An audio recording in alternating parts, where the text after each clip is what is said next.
का पिता है, कौन विष्णु की मां, शंकर का दादा कौन है, हमको दे बता। ये जानने के लिए कृपया सुनिए। जगत गुरु तत्वदर्शी संत रामपाल जी महाराज के अमृत वचन सर्व पवित्र धर्मों के पवित्र शास्त्रों के आधार पर।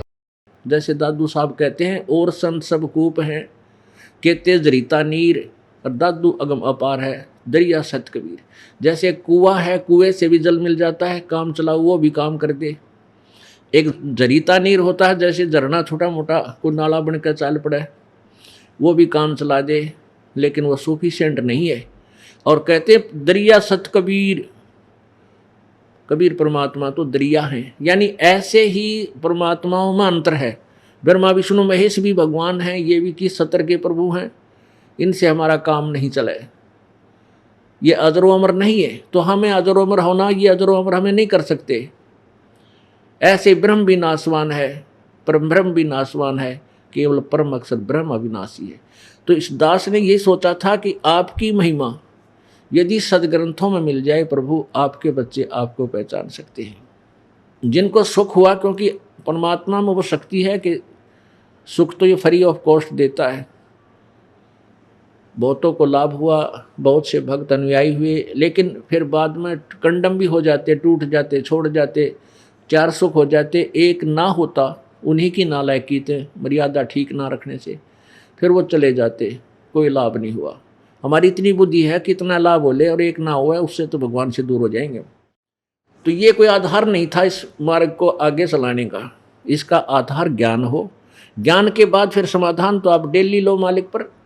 उसके गुणों में लिखा है कैसे सुख भगवान दिया करता है। फिर दया करी परमेश्वर ने। एक दिन ये जो श्रीमद् भगवत गीता, गीता प्रेस गोरखपुर से अनुवादित, ये उठा के देखी। इसमें जगह जगह लिखा कोई और परमात्मा है, उस परमात्मा की शरण में जा, उसकी शरण में जाने से तो परम शांति और शाश्वत स्थानों को प्राप्त होगा। एकदम ऐसे उमंग सी उठी, नए सिरे से इस गीता को पढ़ा। इसमें बहुत त्रुटियां अनुवाद में की हुई थी। दास ने फिर एक नए सिरे से अनुवाद किया, जिसका नाम रखा गहरी नजर गीता में। फिर सोचा जब गीता जी में है तो गीता जी चारों वेदों का सारांश है। फिर उन वेदों को उठाया जो इन अनुवाद करता नकलियों ने हिंदी में अनुवाद कर रखा था, उसमें बहुत सी गड़बड़ थी। इस दास ने उसको फिर सेट किया, क्योंकि तत्व ज्ञान के आधार से ये शीघ्र सेट हो जाता है, तुरंत समझ में आ जाता है। तो पुण्यात्माओं, फिर ये उमंग उठी। उसका परिणाम ये हुआ कि ये बच्चे आज अपने भगवान को पहचानने लगे। अब इस दृष्टिकोण से कि मेरे पास वो ग्रंथ है, वो उस ग्रंथ की समझ दास को हुई प्रभु की कृपा से, गुरुदेव की रजा से, तो मुझे इन गीता और वेदों और पुराणों की आवश्यकता नहीं थी। लेकिन आपके लिए जो पुण्यात्मा गीता जी वेदों, पवित्र वेदों को, पवित्र पुराणों को सत्य मानते हैं, उनके लिए ये रखने आवश्यक हो गए। आपको दिखाना जरूरी हो गया कि कहीं आप मेरे से झगड़ा ना कर बैठो। जैसे एक अंधा रात्रि के समय जलती हुई लालटेन हाथ में लिए जा रहा था, जगती हुई लालटेन। एक टॉर्च समझो, आजकल के बच्चे लालटेन ना देखी हो शहर वालों ने, तो इन्होंने सोच लो एक टॉर्च ले रहा था हाथ में और जगा रखी थी। आगे से बच्चे आ रहे थे उछल कूद करते हुए, तो अंधे व्यक्ति ने कहा कि बच्चों ध्यान से चलना बेटा, मुझे दिखाई नहीं देता, मैं अंधा हूँ, कहीं मेरे में टक्कर ना लगा दो बेटा, ध्यान से जाना। वो बच्चे निकट आए तो उन्होंने पूछा कि बाबा आप सचमुच अंधे हो? हाँ बेटा, मुझे दिखाई नहीं देता, मैं अंधा हूँ। फिर बच्चे बोले कि आपने लालटेन किस लिए ली है? कि तुम आँखों वालों के लिए, कहीं मेरे में टक्कर ना मार दो, मुझे इसकी रोशनी में देखकर मेरे से बच जाओगे, मेरे टक्कर मार दो, बुढ़े की टांग टूट जा।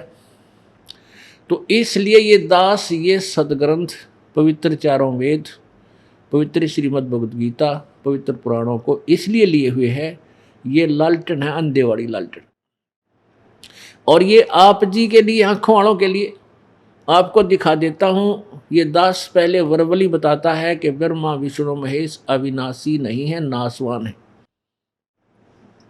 इनका जन्म मृत्यु होता है। इनकी माता दुर्गा है और पिता ये ज्योति निरंजन काल है,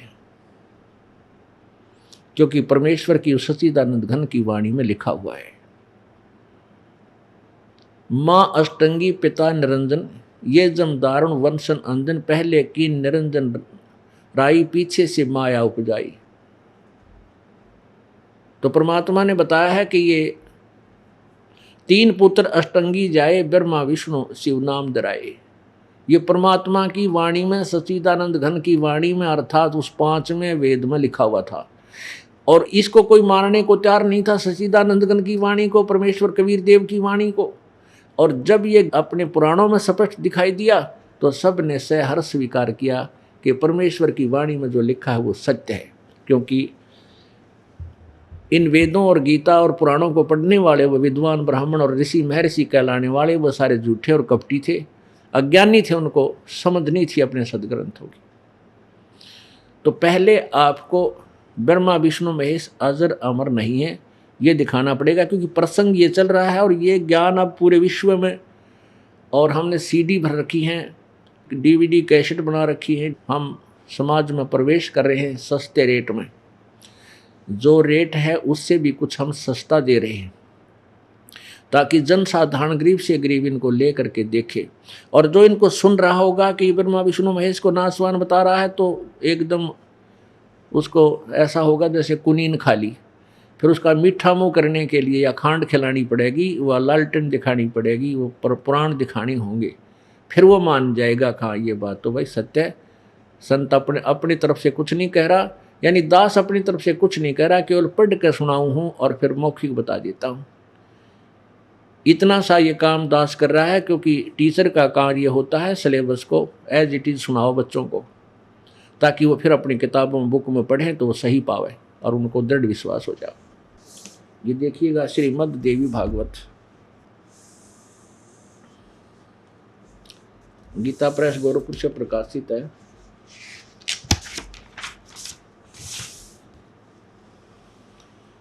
संपादक है हनुमान प्रसाद पोदार, चिमन लाल गोस्वामी, और इनके कहाँ से ये प्रकाशित है और मुद्रित है? प्रकाशक है मुद्रक गीता प्रेस गोरखपुर, गोविंद भवन कार्यालय, कोलकाता का संस्थान। इसके पृष्ठ नंबर 123 पर 123 पर ये देखिएगा।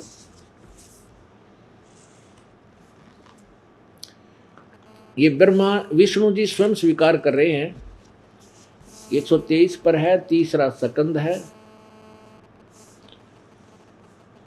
विष्णु जी स्वयं स्वीकार कर रहे हैं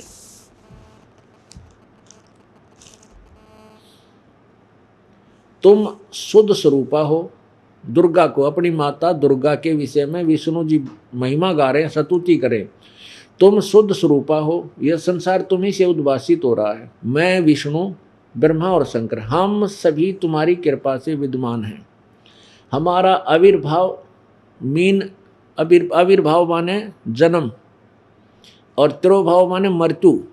हमारा तो आविर्भाव जन्म और तिरोभाव मृत्यु हुआ करता है, यानी हमारा तो जन्म मृत्यु होता है, हम अविनाशी नहीं है। केवल तुम ही नित्य हो, अविनाशी हो। नित्य माने अविनाशी।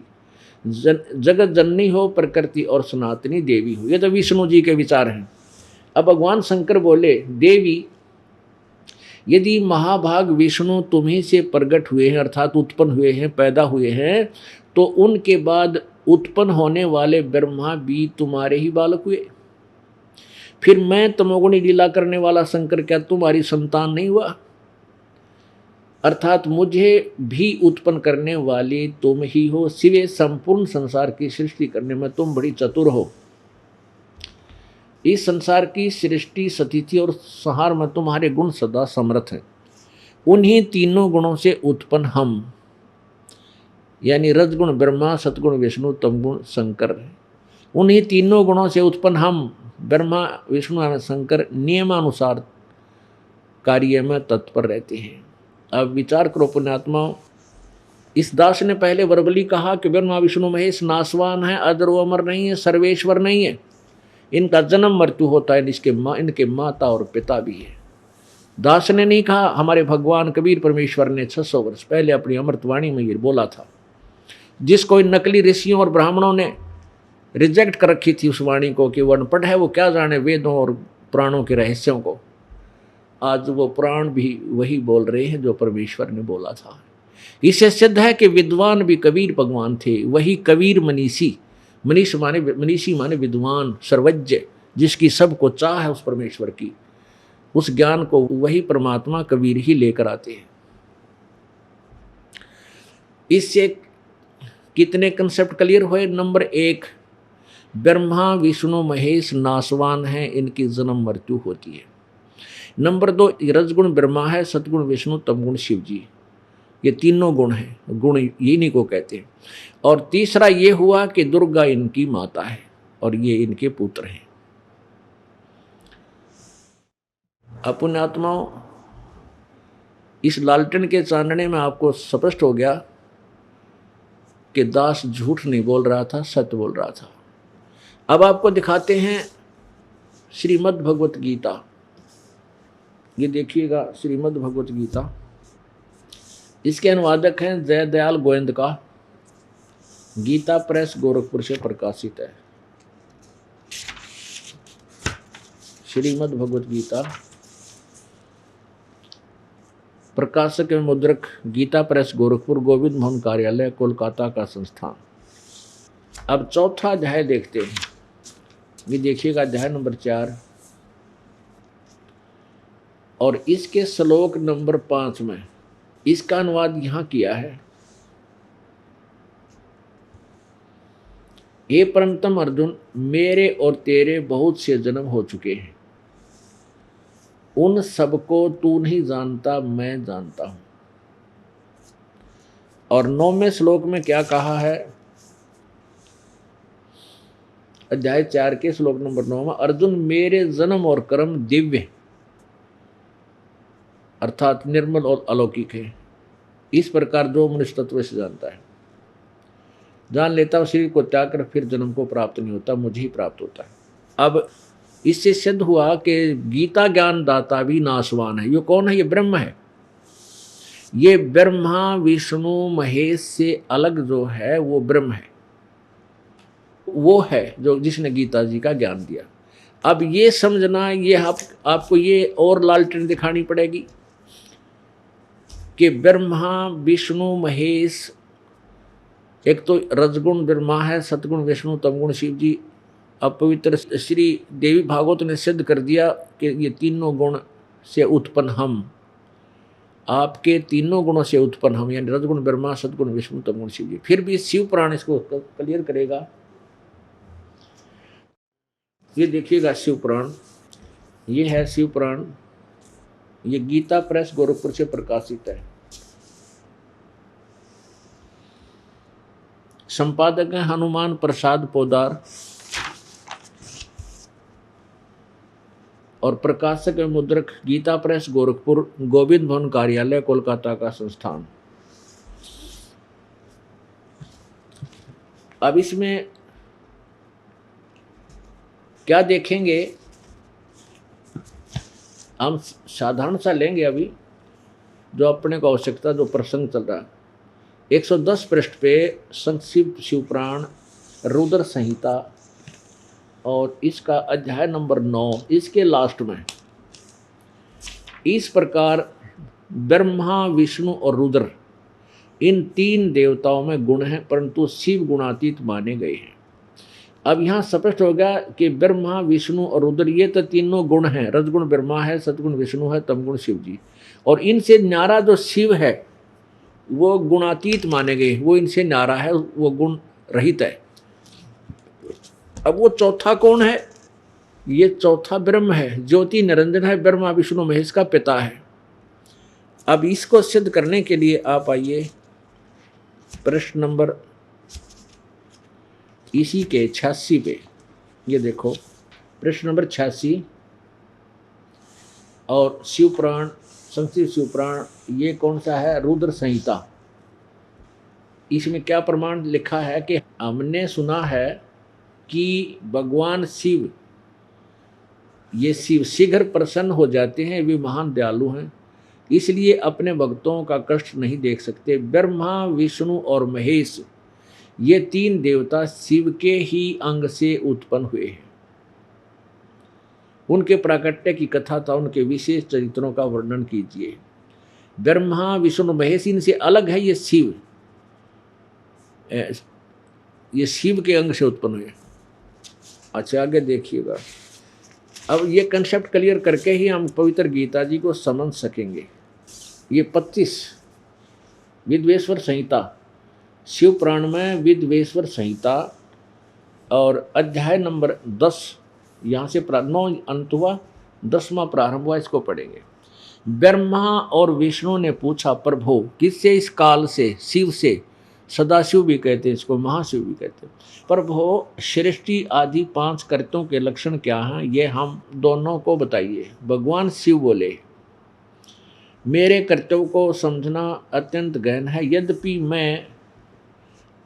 यद्यपि मैं कृपापूर्वक तुम्हें उनके विषय में बता रहा हूँ। ब्रह्मा और अच्युत या सृष्टि, पालन, संहार, तिरोभाव, अनुग्रह, ये 5 मेरे जगत संबंधी कार्य हैं जो नित्य प्रसिद्ध हैं।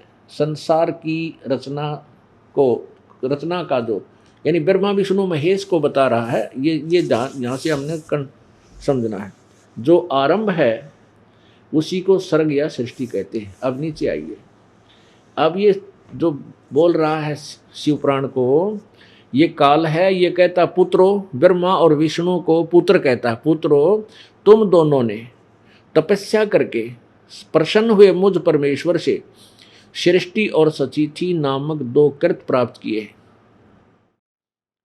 ये दोनों तुम्हें बहुत प्रिय हैं। इसी प्रकार से मेरी विभूति स्वरूप रुद्र और महेश्वर में 2 अन्य उत्तम करते हैं, संहार और तिरोभाव। इसे सिद्ध हो गया कि ब्रह्मा, विष्णु, महेश को तो सृष्टि और सचिथि और रुद्र और महेश्वर ये अलग हैं, महेश कहो, और उनसे अलग है वो जो इनको बता रहा है, वो अलग से है जो चौथा भगवान है, हम इनसे अलग सिद्ध करना चाहते हैं। तो वो कहता है तुमने अनुग्रह नामक दूसरा, परंतु अनुग्रह नामक कृत्य दूसरा कोई प्राप्त नहीं कर सकता। रुद्र और महेश्वर अपने कर्मों को भूले नहीं, इसलिए मैंने उनके लिए अपनी समानता प्रदान की है। ये रूप, वेश और कृत्य, वाहन, आसन और आयुध आदि में मेरे समान ही है। पुण्यात्मा, अब यहाँ जो बोल रहा है ये काल है, ये ज्योति निरंजन है, और ये अपने वास्तविक स्वरूप में नहीं आता, ये 3 रूप धारण कर लेता है। कभी ब्रह्मा रूप बन जाता है, कहीं विष्णु रूप बन जाता है, कहीं शिव रूप धारण कर लेता है। तो यहाँ ये शिव रूप धारण करके ब्रह्मा, विष्णु, महेश को मूर्ख बना रहा है, इनको अपने सत्य का ज्ञान बता रहा है और कह रहा है कि ब्रह्मा, विष्णु तुम पुत्रो, तुम मेरे बेटे हो। ब्रह्मा को तो सृष्टि यानी जीवों की उत्पत्ति, और विष्णु जी को सतीथि यानी सबको यहाँ रोके रखना, ममता में जकड़े रखना, ये दोनों काम दिए हैं करते। और रुद्र और महेश्वर इसको तिरोभाव और संहार का दिया है, यानी तमगुण भगवान महेश, ब्रह्मा, विष्णु, महेश, इन तीनों में से जो तीसरे नंबर का है, इसके अंतर्गत 11 रुद्र आते हैं, तो इसको रुद्र भी बोल देते हैं। वहाँ ये इंचार्ज रुद्रों का होने से रुद्र भी यही कहलाता है। तो इनसे अलग है वो शिव पुराण का जो इस पॉइंट पर ज्ञान दे रहा है इस अध्याय में। और वो कौन है? वो ब्रह्म है, उसका ओम नाम है। हम ये सिद्ध करना चाहते हैं कि ब्रह्मा रजगुण है, विष्णु सतगुण और तमगुण शिव जी, इनसे भिन्न है जो काल है, ब्रह्म है, वो भी नाशवान है। यह देखना इसी चैप्टर में, ये प्रश्न नंबर 26 पे 25-26 हम देख रहे हैं। पहले हमने यहाँ से 25 ये देखा था, 25 से लिया था, अब 26 पढ़ा इस 26 पे। अब हमने ये पढ़ा कि पुत्रों तुम दोनों ने तपस्या करके प्रसन्न हुए मुझ परमेश्वर से सृष्टि और स्थिति नामक 2 कृत प्राप्त किए। रुद्र और महेश्वर को भी 2 अन्य कृत मैंने दिए, संहार और तिरोभाव का है। और ये तो मेरे, ये रुद्र और महेश कहता है मेरे ही स्वरूप में, वेशभूषा भी मेरे जैसी है, इनका वाहन भी नंदी है, वह बैल ही है, और आसन भी मेरे जैसा है, हथियार भी मेरे जैसे ही रखते हैं, इनमें मेरे में ये समानता है। यहाँ क्या लिखा है, पूरा काल में अपने स्वरूपभूत मंत्र का उपदेश किया है। यूँ कहता है काल शिव सदाशिव, मैंने पूर्व काल में अपने स्वरूपभूत मंत्र का उपदेश किया है जो ओंकार के रूप में प्रसिद्ध है। वह महामंगलकारी मंत्र है। सबसे पहले मेरे मुख से ओंकार ओम प्रकट हुआ। ठीक हो गया। इन सभी अवयवों से एकीभूत होकर यह परवर्ण ओम नामक एक अक्षर हो गया। अब ये समझना कि ओम को एक अक्षर बोलते हैं, जो गीता जी के 8वें अध्याय के 13वें श्लोक में आपके समझ में आसानी से आ जाएगा।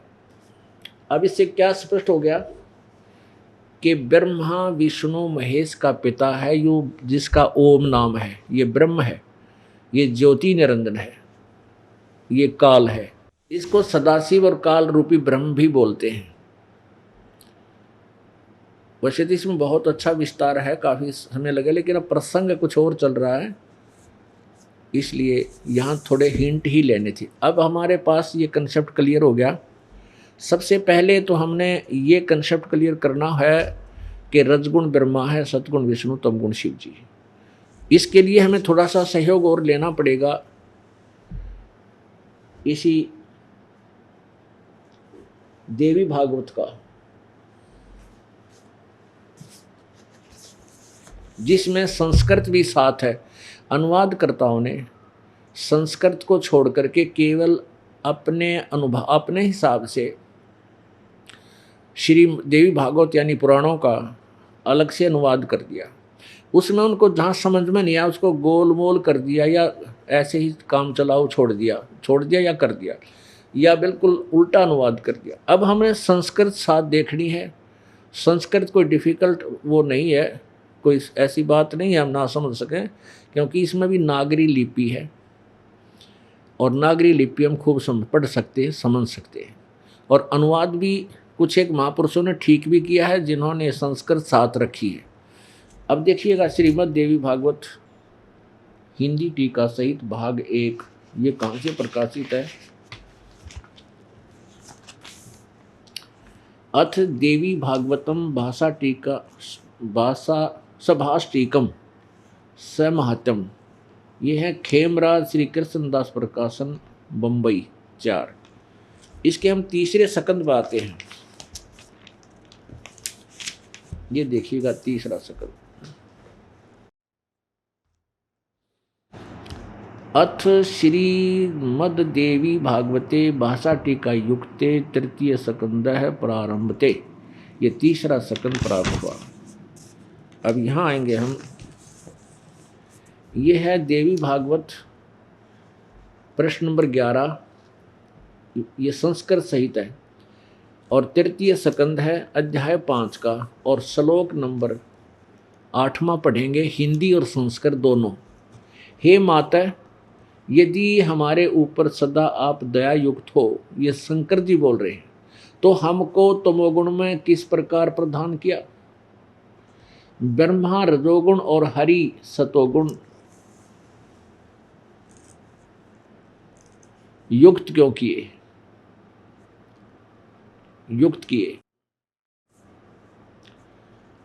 अब यहां देखो, इसमें स्पष्ट किया है, भगवान शंकर कहते हैं, हे माता, यदि आप कहती हो कि तुम मुझे बहुत प्यारे हो, हम तुम्हें प्यारे हैं, आप हमारे ऊपर दया रखते हो, तो हमको मुझे तमोगुण क्यों बना दिया?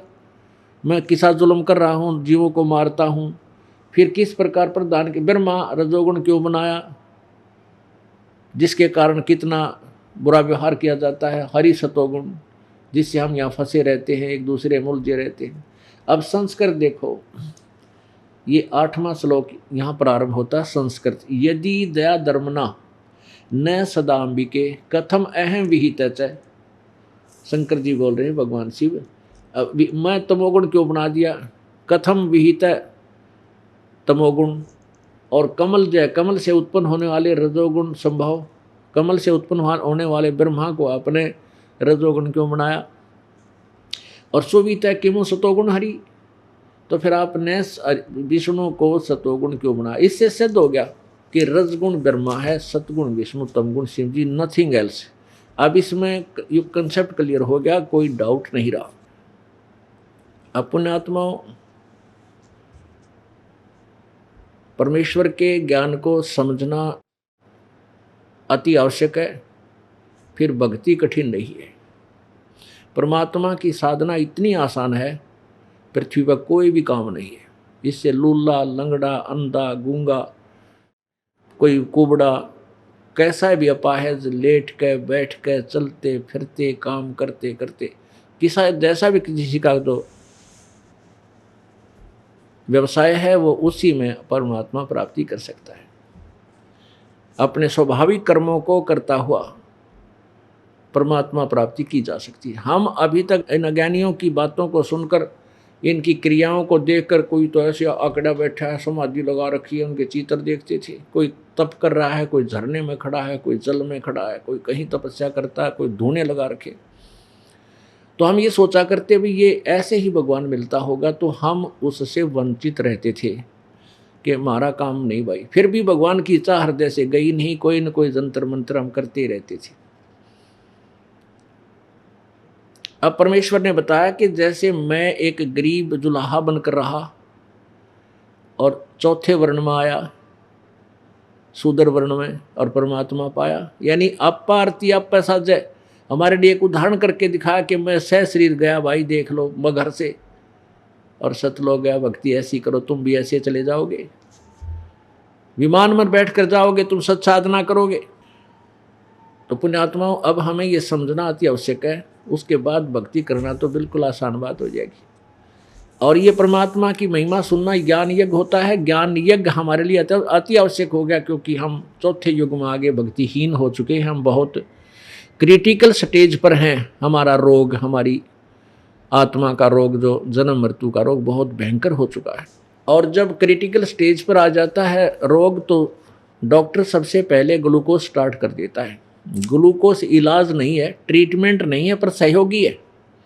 यज्ञ जो है ये ग्लूकोज है, जो हम 500 यज्ञ आपसे करवाते, ये अति आवश्यक आपके लिए, नहीं तो केवल नाम से भी बात बने नहीं। अब इतना आपके कर्म बिगड़ चुके हैं, आप इतने वीक हो चुके हैं, इतने कमज़ोर हो गए भक्ति में, पाप इकट्ठे कर करके।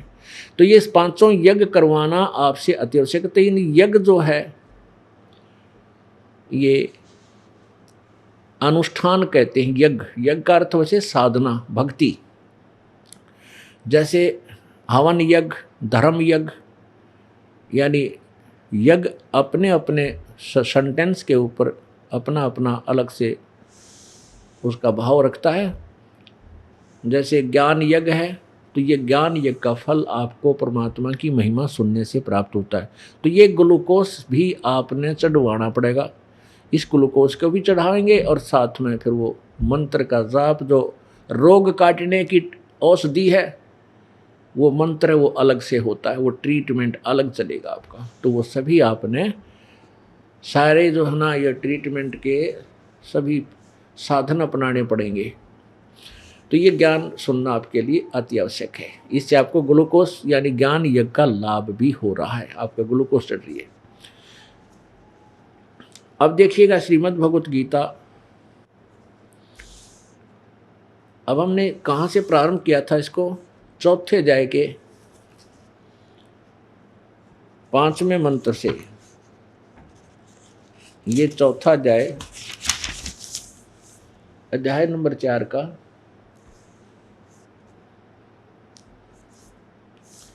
और मंत्र 5 है। ये यहाँ पर है, इसका अनुवाद ऊपर किया है। ये परंतम अर्जुन, मेरे और तेरे बहुत से जन्म हो चुके, गीता ज्ञानदाता कहता है, उन सबको तू नहीं जानता, मैं जानता हूं।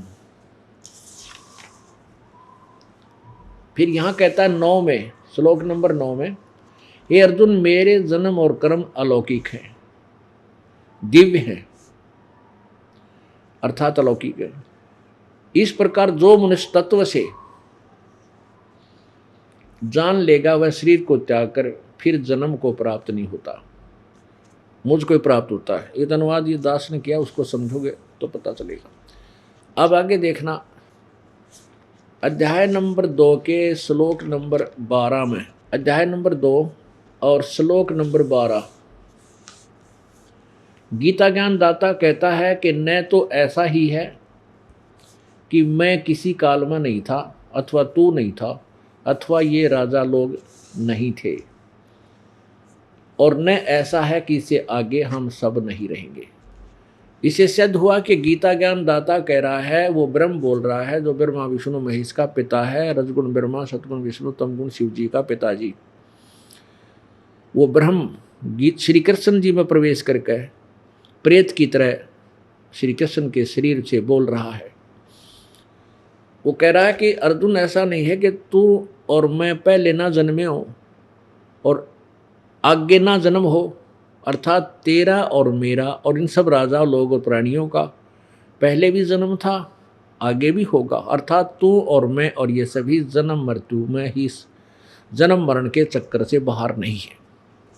आगे क्या बताता है कि मेरा चौथे अध्याय के 9वें श्लोक में कि मेरे जो जन्म और कर्म अलौकिक है, अलौकिक माने दिव्य हैं, वो कैसे हैं। अब 10वें अध्याय का प्रथम और द्वितीय श्लोक स्पष्ट करेगा। देखिए अथ 10वां अध्याय 10वां अध्याय है, 1 में क्या कहा है, श्लोक नंबर 1 में, हे माँ भाव फिर भी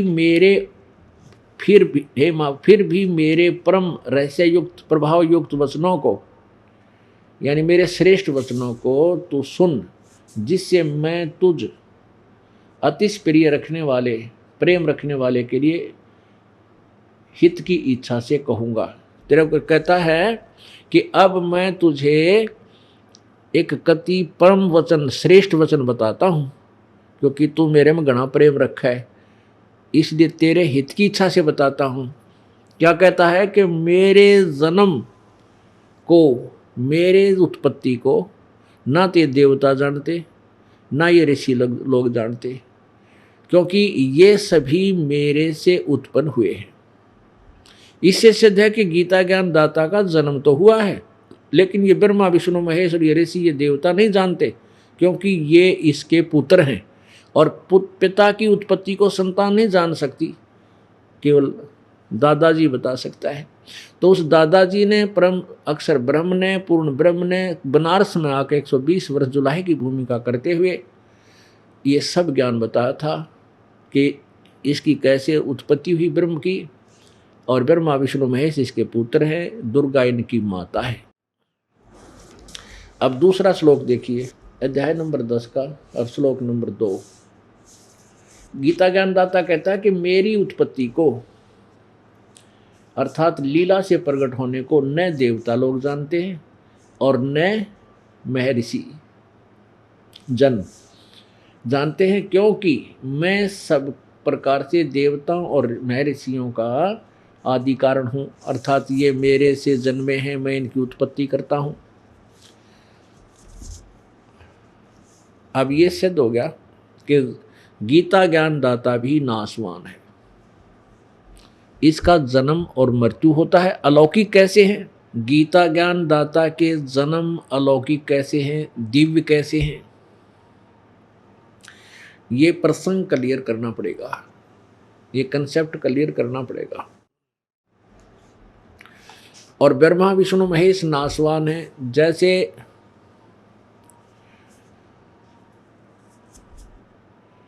ब्रह्मा जी का एक दिन 1000 चतुर्युग का होता है। वैसे तो 1008 चतुर्युग का होता है, क्योंकि ब्रह्मा जी के एक दिन में 14 इंद्र अपना शासन काल पूरा कर जाते हैं, और एक इंद्र का शासन काल होता है 72 चतुर्युग। तो 72 गुना में 14 1008 होता है। इसको लमसम हम 1000 ही मान लेते हैं, ये चतुर्युग में गिना जाता है। ब्रह्मा रजगुण, श्री ब्रह्मा जी रजगुण का एक दिन 1000 चतुर्युग का, और इतनी ही रात्रि एक चतुर्युग में, यानी सतयुग, त्रेता युग, द्वापर युग और कलयुग में 43,20,000 वर्ष होते हैं। ये इसलिए ऐसे गिनती करते चलें तो हमारी काउंटिंग ही खत्म हो जाएगी, हमारे पास को डिजिट नहीं रहेगी उनको हम आगे बता सकें। इसलिए ब्रह्मा विष्णु महेश और ब्रह्म परब्रह्म की आयु की गणना करने के लिए कुछ अलग से पैमाना बनाया है, अलग से मेजरमेंट बनाई है। ब्रह्मा जी का एक दिन 1000 चतुर्युग का, यहां ध्यान रखना 1000 युग और 1000 चतुर्युग का डिफरेंस ध्यान रखना, क्योंकि परब्रह्म की जब हम आयु की गणना करेंगे उसमें चतुर्युग नहीं आएगा, उसमें केवल युग चलेगा। 1000 होगा तो 1000 का ही, लेकिन 1000 युग का दिन परब्रह्म का, अक्षर पुरुष का, और 1000 युग की रात्रि, चतुर्युग नहीं है वहाँ पर। गीता जी अध्याय नंबर 8 के श्लोक नंबर 16 में इसका प्रमाण है। उसमें चतुर्युग नहीं लिखा, केवल युग लिखा है, और इन अनुवादकर्ताओं ने अनुवाद कर दिया चतुर्युग, वो गलत अनुवाद किया, ज्ञान नहीं था। इन्होंने ब्रह्मा का वो दिन बता दिया, नहीं वो ब्रह्मण है, यानी बड़े भगवान, ब्रह्म से नेक्स्ट जो भगवान है वो है। यहाँ ब्रह्मण 8वें अध्याय के 16वें श्लोक में जो ब्रह्मण का अर्थ ब्रह्मा नहीं है, यहाँ परब्रह्म होगा, क्योंकि ब्रह्मण का अर्थ बड़ा भगवान। अब ब्रह्म से नेक्स्ट जो भगवान है उसको ब्रह्मण बोलते हैं, लेकिन यहाँ ब्रह्मण कहने का तात्पर्य परब्रह्म से कैसे संकेत है, परब्रह्म क्यों माना, क्योंकि इसकी आयु का संकेत है। और जहाँ ब्रह्मण का अर्थ पूर्ण ब्रह्म इसलिए कहा जाता है, वहाँ उसकी आयु नहीं है। अब हम ब्रह्मा की आयु की गणना करते हैं। 1000 चतुर्युग का दिन और इतनी ही रात्रि, 30 दिन रात का एक महीना और 12 महीने का एक वर्ष, और 100 वर्ष की ब्रह्मा जी की आयु। अब ब्रह्मा जी की मृत्यु होगी, ऐसे ही ब्रह्मा जी से 7 गुना विष्णु जी की आयु, और विष्णु जी से 7 गुना इस शंकर भगवान शिव जी की आयु। जो शिव के पुत्र हैं ये ब्रह्मा विष्णु महेश, इनकी आयु ऐसे है। जब 70,000 बार ये तीसरे नंबर का जो तमोगुण भगवान शिव है, ब्रह्म का पुत्र है, इसकी 70,000 बार जब मृत्यु हो लेगी, तब एक ब्रह्मलोक में रहने वाला, सदाशिव रूप में रहने वाला काल ब्रह्म मरेगा। एक ब्रह्मांड का विनाश होगा, और वो समय होगा, एक युग होगा परब्रह्म का। पुण्यात्माओं, आप बच्चे हो, क्लास 10 कर रहे हो, ये पॉइंट आपको बार बार समझाया जाता है कि आप विचलित ना हो जाओ, अपने सदग्रंथों को आसानी से समझ सको। अब यहाँ एक युग, परब्रह्म का एक युग हुआ, जो 70,000 बार त्रिलोकी है शिव मर लेंगे, और वहाँ एक बार मरेगा ब्रह्मलोक में रहने वाला शिव, ये काल, ये ब्रह्म अपना शरीर छोड़ देगा। उसके बाद परमेश्वर कबीर जी को इनको दिया हुआ वर, अपने आप इनका शरीर, ये सब प्राणी दूसरे ब्रह्मांड में चले जाएंगे, और वहाँ अपने आप ये शिव और दुर्गा, इन दोनों की मृत्यु, इनकी भी मृत्यु होगी, लेकिन इनके शरीर अपने आप परमात्मा की कृपा से युवा अवस्था में एज इट इज बन जाते हैं। फिर दोनों के योग से फिर नए सिरे से ऐसे ही रजगुण ब्रह्मा, सदगुण विष्णु, तमगुण शिव जी की उत्पत्ति, फिर सृष्टि नए सिरे से उस ब्रह्मांड में शुरू होगी। कुछ वचन से दुर्गा करेगी, कुछ अपने शारीरिक संबंधों से ये उत्पन्न करेंगे, और वो ब्रह्मांड में फिर सृष्टि प्रारंभ हो जाएगी। तो इस प्रकार ये कहता है कि मेरे जन्म अलौकिक हैं, ऐसे अलौकिक हैं। और ये ऐसे अपने आप को कहीं गीता में एक आधी बार अजन्मा भी कहता है, अजन्मा नहीं है ये ऐसे मरता है और ऐसे ही ये प्रकट हो जाता है दूसरे उसमें। मरने और प्रकट होते समय इसको पीड़ा भी होती है, पूरी पीड़ा का इसको सहन करनी पड़ती है, जैसे आम साधारण व्यक्ति मरता है। और ऐसे जन्म होता है जब इसका शरीर प्रकट होता है, तब भी इसको बहुत पीड़ा का सामना करना पड़ता है, बहुत कष्ट होता है। तो इसका जन्म ऐसे अलौकिक है। अब यहाँ हमने आगे चलना है, परब्रह्म की आयु देखनी है अक्षर पुरुष की, जो गीता जी अध्याय नंबर 15 के श्लोक 16 और 17 में 3 भगवान हैं। एक क्षर पुरुष ये ब्रह्म है, ज्योति निरंजन, और अक्षर पुरुष ये परब्रह्म है जिसकी आयु अब बताई जाएगी। और तीसरा परम अक्षर ब्रह्म है, उत्तम पुरुष है तो अन्य है, उसकी कोई आयु नहीं है, वो अमर है, अजर अमर है। तो यहाँ परब्रह्म की आयु कैसे है? जैसे 70,000 बार त्रिलोकीय शिव की मृत्यु हुई और एक ब्रह्मांड में यू सदा शिव काल रूपी ब्रह्म की मृत्यु हुई, यू एक युग हो गया किसका? परब्रह्म का, अक्षर पुरुष का। तो उस ऐसे बने हुए 1000 युग का दिन, इतनी ही रात्रि अक्षर पुरुष की है, परब्रह्म की है। ऐसे ही 30 दिन रात का एक महीना, 12 महीने का एक वर्ष, और फिर 100 वर्ष की आयु है अक्षर पुरुष की।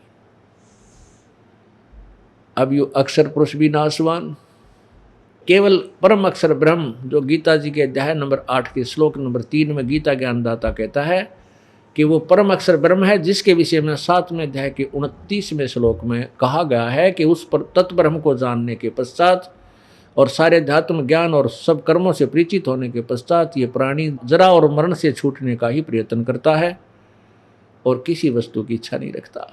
वो परम अक्षर ब्रह्म है। तो अर्जुन ने 8वें अध्याय के प्रथम श्लोक में पूछा, परमात्मा आपने जो 7वें अध्याय के 29वें श्लोक में जिस तत्ब्रह्म के बारे में जिक्र किया है कि उसके जानने के बाद फिर कोई जन्म मृत्यु यहाँ की वस्तु की इच्छा नहीं करता, वो किम तत्ब्रह्म, वो तत्ब्रह्म कौन है? फिर 8वें अध्याय के गीता जी के श्लोक नंबर 3 में गीता ज्ञानदाता ब्रह्म ने कहा कि वो परम अक्षर ब्रह्म है। तो पुण्यात्मा, जो परम अक्षर ब्रह्म है वो तीसरे नंबर का परमेश्वर, वो सत्य पुरुष भी कहते हैं उसे, अविनाशी, सत्य माने अविनाशी, नित रहने वाला, वो पूर्ण परमात्मा, वो कभी मृत्यु में नहीं आता। वो वास्तव में पुरुषोत्तम है, उत्तम पुरुष है तो अन्य, वो है वास्तव में भगवान। और यहाँ देखो कितनी लंबी उम्र ब्रह्मा की, और ब्रह्मा से 7 गुना सतगुण विष्णु की, उससे विष्णु जी से 7 गुना सतगुण तमगुण शिव जी की, और इसकी 70,000 बार मृत्यु होगी जब एक ब्रह्म काल की मृत्यु होगी जो शिव रूप में है ब्रह्मलोक में, और वो एक युग होगा पर ब्रह्म अक्षर पुरुष का। और ऐसे फिर 1000 युग का दिन उस परब्रह्म का, इतनी रात, फिर 30 दिन रात का महीना, 12 महीना का वर्ष, 100 वर्ष की आयु, फिर मरेगा। एती उम्र बुलंद मरेगा अंतरे, क्योंकि सतगुरु लगे ना कान न बैठे वो संतरे।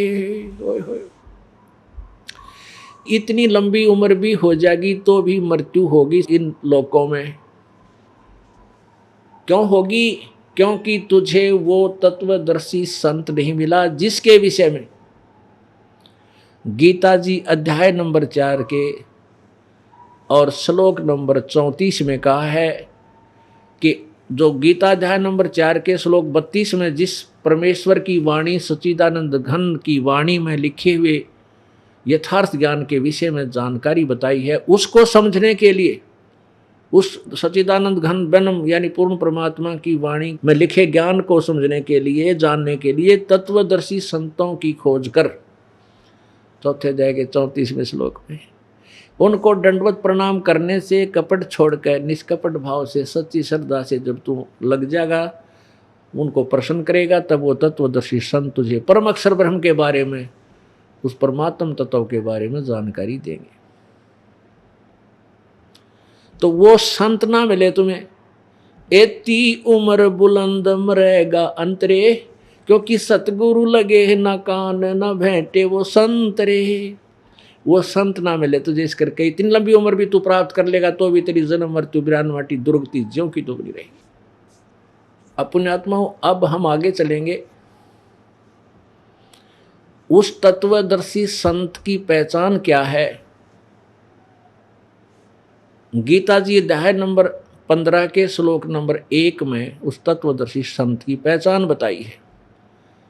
पुण्यात्माओं, वस्तु कहाँ खोजे कहाँ, किस विद लागे हाथ, एक पलक में पाई, ओ भाई भेदी ले लो साथ।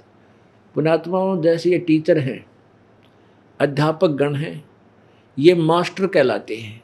मास्टर का अर्थ होता है अपने विषय में कंप्लीट नॉलेज रखने वाला, संपूर्ण ज्ञान रखने वाला।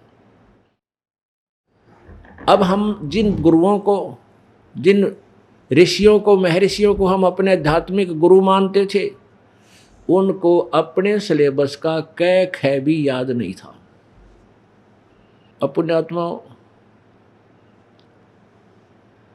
ये तो ऐसे अध्यापक थे, जब भारत स्वतंत्र हुआ उसमें अपने कोई भी किसी ने 2 क्लास पढ़ रखी थी, कोई थोड़ी बहुत नाम नूम लिखना जाने था, उनको भी टीचर लगा दिया।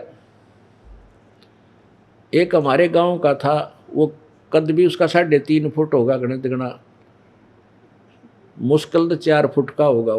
वो टीचर ला रखा, अनपढ़ कति, और उसको पहली कक्षा का ही इंचार्ज रखा करते, क्यों बेरात कहेगा था को नहीं, वो ए आ कै ख सीख रहा था।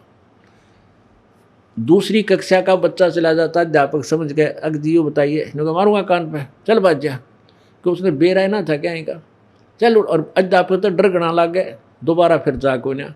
तो ये इसे थे हमारे टीचर, इन्हें गाय का तो पता नहीं, इन्हें कै ख इन तो वो हमारे गाँव वाला मास्टर भी अच्छा था, वो ए आ तो जाना था, कै ख तो ठीक बताओ था। पर ये जो हमारे अध्यापक थे, गुरु थे, ये तो इसे भी ना थे, इन तो कित कै ख भी भक्ति का हमें नहीं बता पाए। ऊट पटांग हुआ बाई शरण पर, इसे ज्ञान सुना सुना कर वो ये गुरु जी पाक रहे थे। तो गुरु इसको कहते हैं जो प्रत्येक ज्ञान को क्लियर करके, कंसेप्ट क्लियर कर दे और सिलेबस आधार हो उसका। हमारा सिलेबस है पवित्र 5 वेद। वैसे तो 5वां वेद तो ये नहीं जानते थे, लेकिन 4 वेद तो इनके आधार था। 4 वेदों को तो ये सिलेबस मानते थे कि सत्य ज्ञान है। और पवित्र 4 वेद, पवित्र श्रीमद् भगवद गीता जी, पवित्र पुराण 18 पुराण, और ये पुराणों का ज्ञान, इन वेदों का ज्ञान ऐसा समझो जैसा चंद्रमा की रोशनी रात्रि में होती है। ये काम चलाऊ होता है, अंधेरे कति अंधेरे से तो भी अच्छा है, लेकिन इससे भी 100% हमारा काम नहीं चल सकता। और पूर्ण परमात्मा का वो 5वां वेद सच्चिदानंद घन की वाणी, वो समझ लो सूर्य का प्रकाश है। और जब आपके समझ में ये तत्व ज्ञान आ जाएगा, ये तत्व ज्ञान का प्रकाश आपके हृदय में हो जाएगा, उस समय ये वेदों का ज्ञान इतना फीका हो जाएगा जैसे तारा मंडल बैठकर, यानी अन्य ज्ञानों से वेद ज्ञान श्रेष्ठ माना जाता है। और तो उस ये 4 वेदों का ज्ञान और 5वें वेद सच्चिदानंद घन की वाणी के सामने, उस सूर्य रूपी सच्चिदानंद घन की वाणी 5वें सूक्ष्म वेद के सामने, ये वेदों और गीता जी का ज्ञान इतना फीका नजर आएगा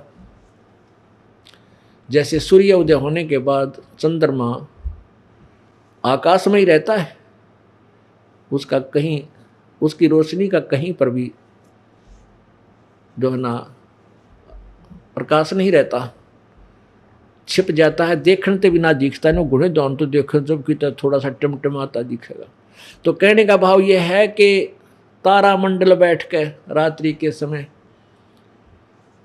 चांद बड़ाई खावे, वेद 4 वेदों का ज्ञान ऐसे सुप्रसिद्ध था।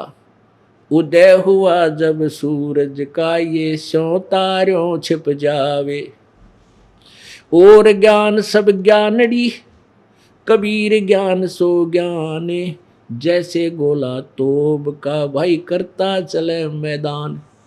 अब ये तत्व ज्ञान, कबीर ज्ञान जो है, कबीर ज्ञान मीन सच्चिदानंद घन की वाणी, गीता जी अध्याय नंबर 4 के श्लोक नंबर 32 में जिसके बारे में लिखा है, और जिसके जानने के लिए गीता अध्याय नंबर 4 के श्लोक नंबर 34 में कहा है कि तत्वदर्शी संत बताएंगे। वो ये दास, वो तत्वदर्शी संत परमेश्वर के द्वारा बनाया हुआ आपके समक्ष है। और उसके उस सच्चिदानंद घन की वाणी के सामने वो 5वें वेद की वो कबीर ज्ञान, यानी कबीर वाणी, और ज्ञान सब ज्ञानड़ी कबीर ज्ञान सो ज्ञाने, जैसे गोला तोब का अब करता चले मैदान। अब ये परमेश्वर का जो सत्य ज्ञान है, अब ये तोप का गोला है। इसके सामने ये नकली संत और पंथ, ये महर्षि गुरु जी, ये महर्षि, ये सतगुरु जगत गुरु लिखे बैठे हैं, सारे लुकते फिरेंगे। इनके पास एक शब्द नहीं होगा जनता के सामने बोलने को, और इन्हें सरेंडर करना पड़ेगा जनता के सामने, भाई हमने ज्ञान नहीं था। एक इस ये दास ऐसा ज्ञान जनता में प्रवेश कर रहा है, ये जनता ही उनसे अपने आप उल्टी हट जाएगी, वो अकेले बैठे रह जाएंगे। एक गांव में एक अंधा भजनी आ गया, और वो तीसरे दिन आकर अच्छी अच्छी बात सुना करता। फिर एक दिन कोई और अच्छा, उस नगरी में बहुत ही अच्छा कोई कथाकार आ गया, तो लोग उसके काफ़ी प्रशंसक हो गए। वो अंधा फिर आ गया, उसको वहाँ अच्छी प्रभुता प्राप्त थी, अच्छे पैसे ले जा करता है ठीक है अपने भजन कीर्तन करके। तो जब वो अंधा आया दोबारा, गांव वालों को कोई अच्छे कोई कथाकार मिल गया था, तो वो कहने लगा भाई मैं कथा करूँगा, मैं भजन गाऊंगा। ये गांव वाले ने सोचा भाई इस नकम्मे तक ऊपर पीछा छुटवावा, सारे रात पड़े ना पढ़न दे, यार गांव में खड़ा कर लिया थे। उससे तंग आ चुके थे, उससे पीछा छुटवाना चाहते थे। उसको गांव से बाहर ने बोले चल गुरुजी आपकी जनसभा में बहुत गणे आदमी आएंगे, और दूर गांव में भी जिक्र कर दिया हमने, और यहाँ जगह थोड़ी है बाहर बनी में, गांव से बाहर खाली स्थान है, वहाँ करेंगे, करावाएंगे तेरा भजन कीर्तन। बोला बहुत अच्छी बात। फिर तो वहाँ जाके एक खरड़ बिछा दिया। खरड़ बोलना है दरी, जैसे देसी भाषा में खरड़ होया करता, आजकल या दरी होती है ऐसा, नीचे यानी मैट बिछा दिया। और वहाँ ने बोले ले गुरुजी हो जा शुरू, और देख जनता बहुत आ गई है, अपना लाग्या रहिए, और बोल लगा कोई नहीं, बड़ी शांतिपूर्वक तेरा सत्संग सुनेंगे। बोला अच्छा भाई बड़ी अच्छी बात। वो लगा रहा, 1 घंटा हो गया उसने बांटते ने। इतने में एक रास्ते चलता आदमी आ गया। वो कहने लगा रहा गाने वाले, ओ गाने वाले, वो अपना गा रहा था, सब ने बुला रहा गाने वाले मेरी बात सुन।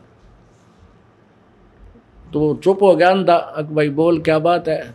कहने लगा भाई मैंने उस गांव में जाना है, यो रास्ता ठीक है मेरा। तो अंधा बोला रहा निकम्बे, अरे इतना देश बैठा सत्संग सुन रहा था ना, मैं पाया पूछन ने। हाँ वो बोला तेरा फूफा बैठा, अरे कौन है, कोई भी कोई ना, एकला बंडे थोड़े पेड़े, अगे एकला भौकन लाग रहा, यहाँ कोई भी ना बैठा अंधे। जब दे गाड़ उन गाँव वाला ने, थारा नाश जाइयो तुमने न्यू कर दिया। तो एक दिन इन गेला न्यू पड़ेगा, इन संता गेला बड़ा कोई बैठा नहीं पाओगा इनके पास। वो दिन दूर नहीं है, बहुत निकट आने वाला है। बोलो सतगुरुदेव।